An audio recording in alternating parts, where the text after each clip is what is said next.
Hey, hey, hey, goodness to you. It's Sporty King. And I always say goodness. Why? Because I don't know whether you're watching morning, afternoon, or evening. But isn't it great to have good in front of your salutation?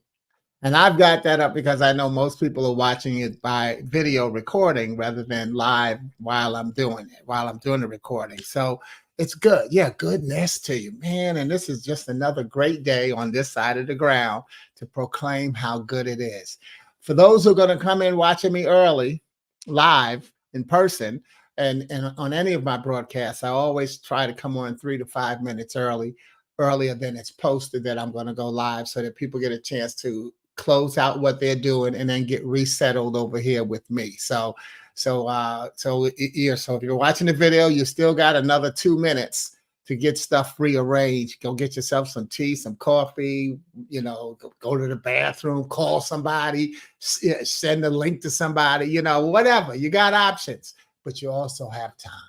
You also have time. So thank you. And normally on Fridays, I don't really do shout outs. Wednesday is my interactive day. But what I've started doing is just, so not being real interactive, but at least saying hello to anybody that posts. So even if you're watching the video, let me know where you viewed from. So, and, and then that way other people can get a look at it as where you're coming in from as well. I've had a situation where I had someone viewing me from Facebook, and so they posted, and I clicked on it, and then someone from LinkedIn was watching, and they saw one another's names, and they hadn't been in touch, and so that's how they end up getting in touch. So there's a lot of times where we have to realize the things we do, if we just go through the basics, we find out communication builds. We've got less than a minute for today's message, but a lot of times just do what you're supposed to be doing. Do you, and it will bless somebody else. And see, look at that. That's actually a part of today's message as well. So I love it when that synchronicity can just happen the way it should. And guess what? It always happens the way it should because it's always good. Hey, yeah. Oh, I like that. Sometimes I rhyme stuff, don't I? All right. Okay. Well, we got definitely less than a minute, probably less than 30 seconds to begin today's post. So I'm going to make sure I do that for you. And let me get ready to say, here I go. All right. Okay. Technology is in place and we are ready to rock and roll. Boom, boom, boom.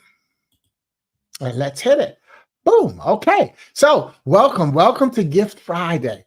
I created it because so often we hear people say TGIF. Thank God it's Friday. But I say, what allure does Friday have to the person who took their last breath on Thursday or any day before that for that matter? So I use what I learned through Psalm 92 and 2. And that is, it is good to proclaim your unfailing love in the morning, your faithfulness in the evening.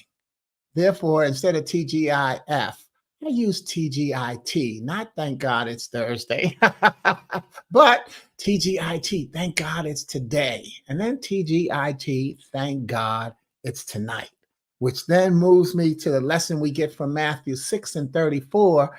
And that is, so don't worry about tomorrow, for tomorrow will bring its own worries. Thank God it's tonight. Today's trouble is enough for today. Thank God it's today. Yes, darkness always precedes the light, and that becomes the joy and beauty of it. And so, therefore, I offer another use for TGIF, and that is trusting God is free. Trusting God is free. Think about it. What does it cost to be blessed with the greatest gift of the day? Waking up. You just have to trust God. And in fact, a lot of times I tell people the bravest thing they can do is lay their head down and go to sleep. We do that every day. You know how brave you are? Because you have no guarantee that you're going to wake up. So it takes a lot of guts to go to sleep. All right. And so that still moves us into looking at TGIF anyway. And let's move the T from the front to the back. And then we find what we really must give God thanks for. And that is today. GIFT. God is for today.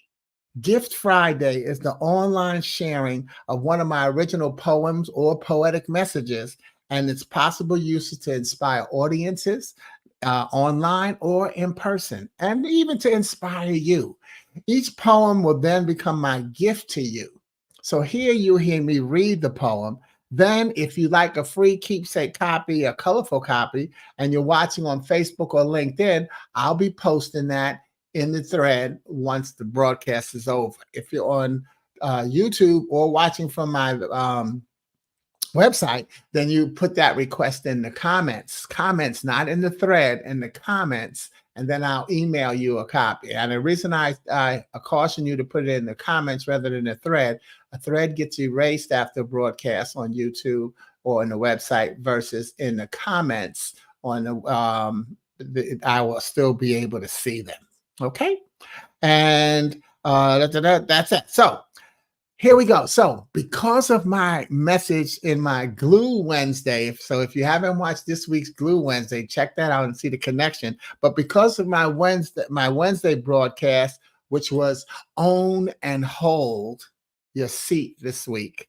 Oops, I just got Own and Hold, but it was Own and Hold Your Seat.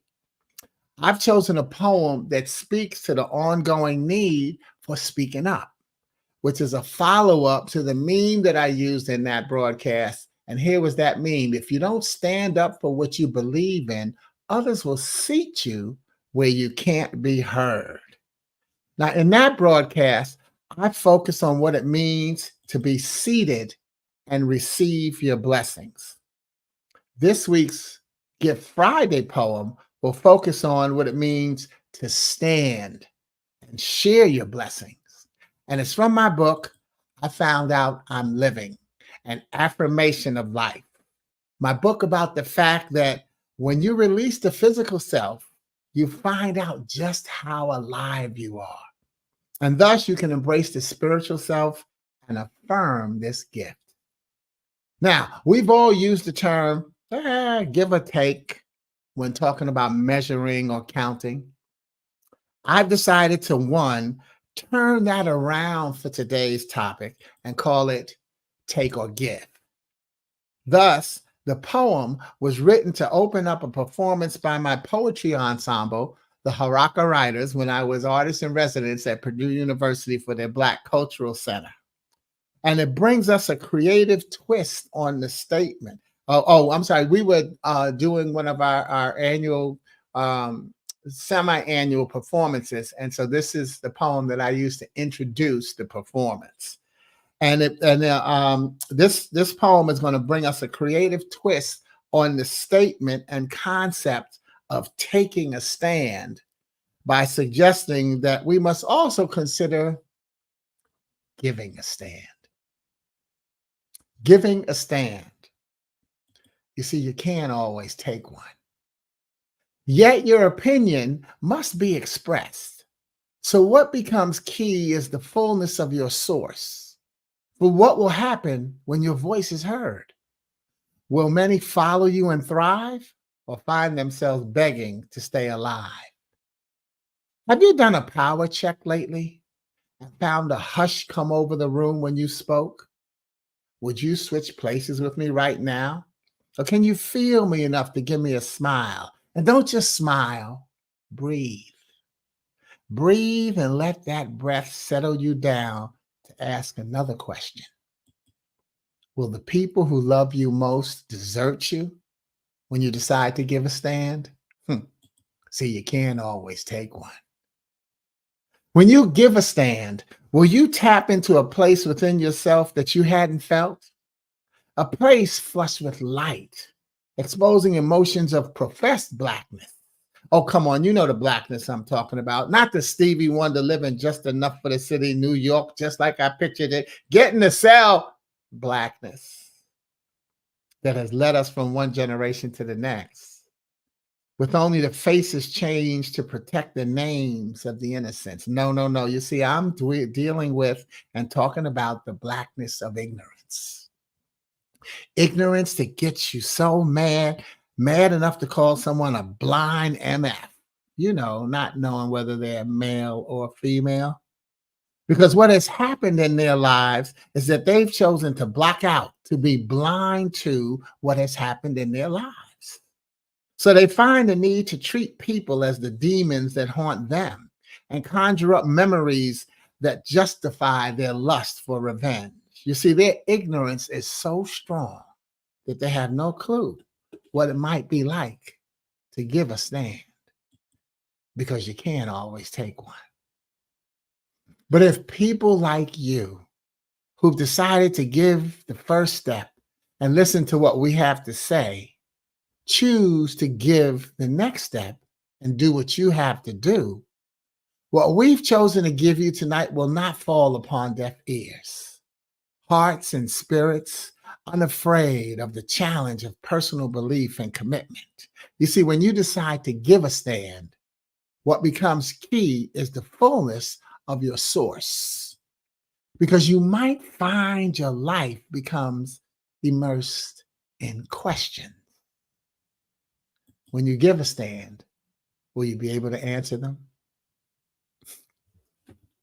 You see, now everybody is probably shaking their heads. Maybe you are shaking your head, yes, and hearing that last line, yes, I'll be able to answer the questions, because we expect ourselves to be in position to stand up for what we believe in. Yet sometimes we find ourselves trapped between self-preservation and being politically correct. Guess what? If you're trapped, you may have to ask yourself if you really know what you stand for and what you have to give. If you're watching this on Facebook or LinkedIn, I'll post a copy of the poem after the broadcast. If you're watching on YouTube or on my website and you like a copy, just ask for that. Just request that in the comments, not the thread. And if you like a copy of the book, you can go to my website, sportyking.com, and purchase it to get your free personalized autograph. And I ask you to purchase it from my website rather than from Amazon or where else you might find it listed. I'm Sporty King, and I wish you a happy Gift Friday. Have a safe and wonderful weekend, and remember that God is for today. Ciao.